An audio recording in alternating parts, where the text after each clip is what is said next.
السلام نے اپنا میلاد خود بیان فرمایا۔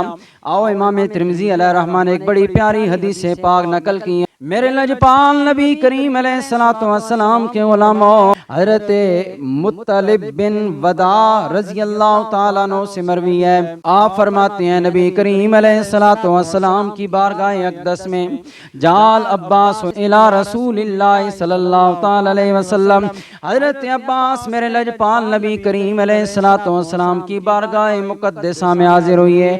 فَكَأَنَّهُ سَمِعَ شَيْئًا، انہوں نے کوئی نازیبا الفاظ حضور کے خاندان کے بارے میں کفار سے سنے تھے۔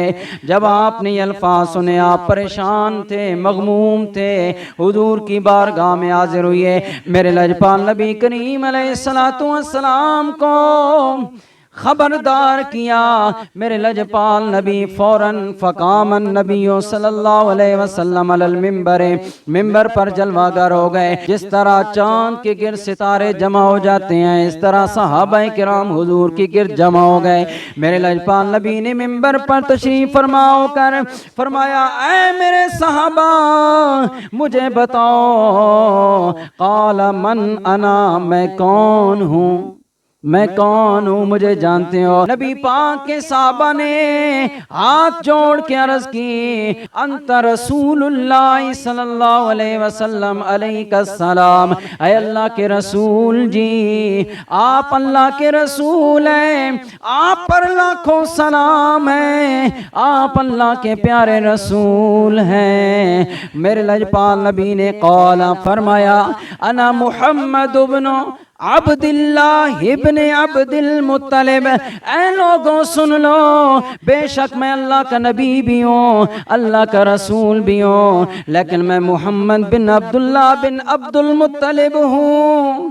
نبی پاک علیہ السلام اپنا شجرہ نسب بیان فرما رہے ہیں، اپنے خاندان کا ذکر فرما رہے ہیں، اور آگے فرمایا سن لو، ان اللہ تعالی خلق الخلق فجعلنی فی خیرہم، اللہ نے کل مخلوقات کو بنایا، سب سے بہترین مخلوق مجھے بنایا بہترین مخلوق۔ فرماتے ہیں ثم جعلہم فرقتین فجعلنی فی خیرہم فرقتا، اللہ نے دو گروہ بنائے، مجھے سب سے بہترین گروہ میں پیدا فرمایا۔